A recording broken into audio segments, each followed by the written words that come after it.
Today's episode is sponsored by Globally Paid.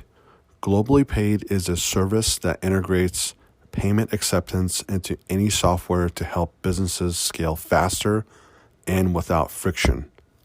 Globally Paid handles credit card processing, fraud protection, payouts, dispute alerts, and chargeback management.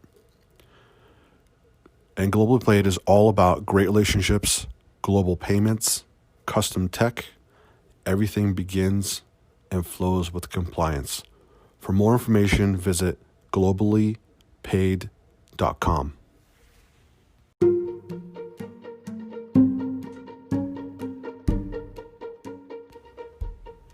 Hello, I'm Tony, and welcome to the Tony Shap Show.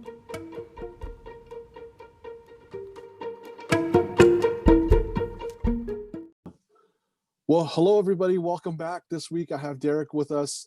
I'm super excited to bring him on the show. I can't wait for him to share with you who he is, what he's all about, what he's up to, and where he's going. So I wanted to give you a big, warm welcome from me and the audience. Derek, say hello to everyone. Hey, Tony. Hey, guys. Glad to be here. Welcome to the show. So as you know, the theme of my show is Top 10 with Tony. I know there's a lot of T's in there, but it's got to be something that sticks out, right? So I start off with the famous question, what is your one word open? So I always start with this famous question. If you could use one word to describe how you're feeling right now at this exact moment, if you could tell our audience that would be great. Jet lagged. Jet lagged. Got it. Okay. Let's go right into your business. So tell us about your business, who you are, where you're at, where you're going to be, so people could understand exactly what it is that you do and who you help. Sure. So I'm one of the co-founders and CEO of a company called Mav Farm. We're an internet software business focused on the intersection of media and commerce.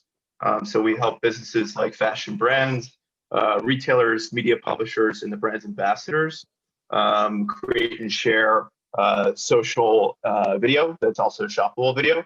And we help them collaborate as businesses as well through a social ERP called Mav Farm Enterprise. So they can schedule video, shoppable video, and monitor the sales through this platform. And then we also have an application called Show, which is a video app. It allows user-generated content and to be shoppable. So anyone can create and share video and then monetize that video through the shopping. So it really makes advertising no longer advertising, but everything branded content. Beautiful. For those of you that are listening and you're like me, if you're more visual, after I talked to Derek the first time, I had to go to his website and then talk to him again, and then went to his website again. Then I kind of got it, because what you do is very unique, which is super awesome. That's why I wanted to bring on here. So as we go along, or as we hit our stride in this interview, feel free to share with us high level stuff in terms of how, more about your business. I'm super excited about that. So let's move on to wins. So let's talk about recent wins that you put on the board that's close and dear to your heart. And what did you learn from it? That way our audience can learn from your win as well. We just did a really amazing collaboration with a couple different businesses. One was a big publisher in New York, a fashion publisher, as well as a fashion brand and a really well-known rapper. And they did this whole campaign for this rapper's music video featuring a brand's products that was then available on the publisher's website. So this was a shoppable video. Anyone can go check it out on Office Magazine. This is a video that you can shop through. It's really fun, and it's if you like the rapper St. John, you can purchase some products that he's wearing in this video. So that was a big win. And that saw a lot of success and a lot of sales for that brand, which was a lot of revenue for both the brand, the publisher, and ourselves. Awesome. Let's talk about failures on the other side of that. So what's a recent failure that you had? Unfortunately, I have to ask, right? What's a recent failure, and what did you learn from it, Derek? I think it's more like an ongoing failure. Like for me, I think speed is the most important thing as a business, especially a startup. And I'm kind of an impatient person, but looking retrospectively at the business over the last 3 years, I'm always thinking about how we can improve efficiency and how we could have done things faster or better. And that's really, I think the failure is not moving fast enough in the market.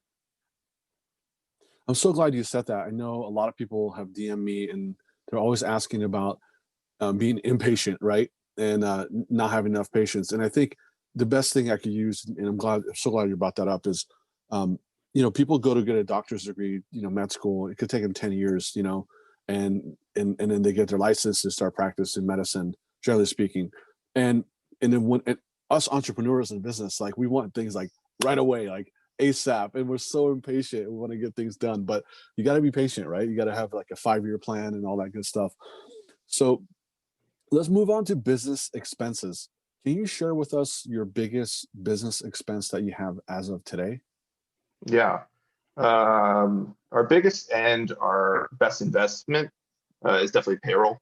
Like it's definitely our biggest, and it's without a doubt our best investment to date. We're a team of 15 full-time employees. Everyone is a rock star, super talented and creative. And it's just the best investment that we make as a business. Yeah, it's super important. Having the right people, the right rock stars on your team. That's really important because that's when you can hit home runs like you've been hitting. So let's talk about payments. So I'm in the payments business, so I always ask people, where does the cost of accepting payments fit into your business? And is it a top 10 expense? It's not a top 10 expense, but it definitely eats away at our margins a bit. So we're always looking at ways that we can reduce that payment processing fee, both at the time of the transaction and then working with our vendors to make sure that their payouts are also not eaten away at. So it's definitely like a top concern for us is always thinking about how we can work through that payment processing flow and see better margins on the transactions. Got it. And what's your favorite online business tool that you use every single day that you couldn't live without? Well, if I'm to toot our own horn, probably Mav Farm Enterprise.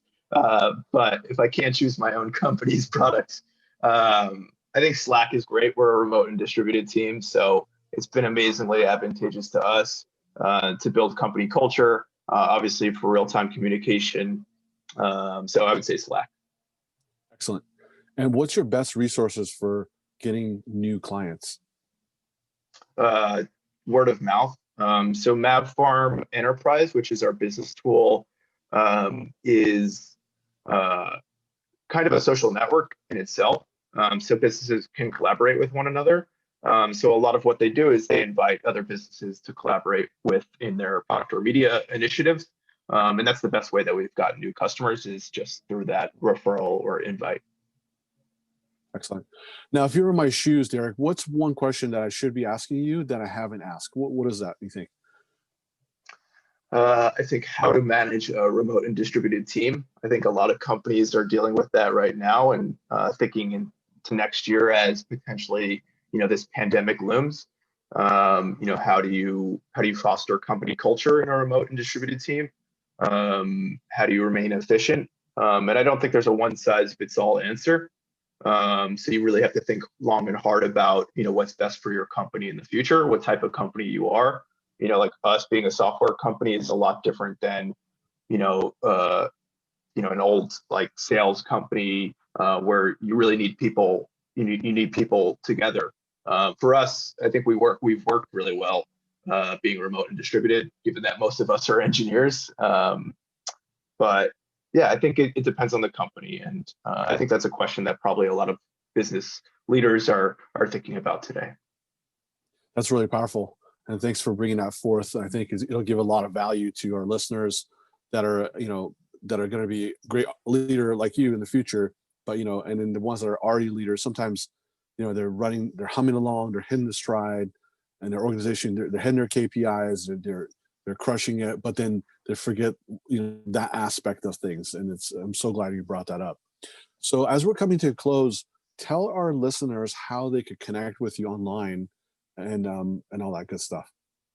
Well, our website, you can check us out. The business website is www.mav.farm. We're also on Twitter, LinkedIn, Instagram, etc. So check us out at our website is probably the best place to get a demo of our products and to reach out if you have any questions. Definitely. I'll put it in the show notes. And here we are at the famous one word close. So what's that one word that you can share with the audience that you're feeling now?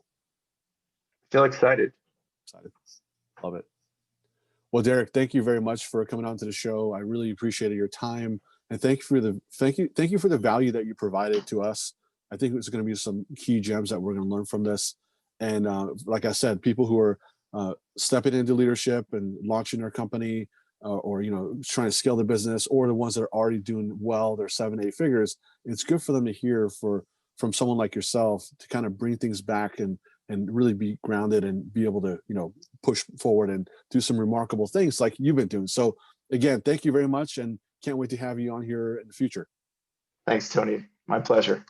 Take care.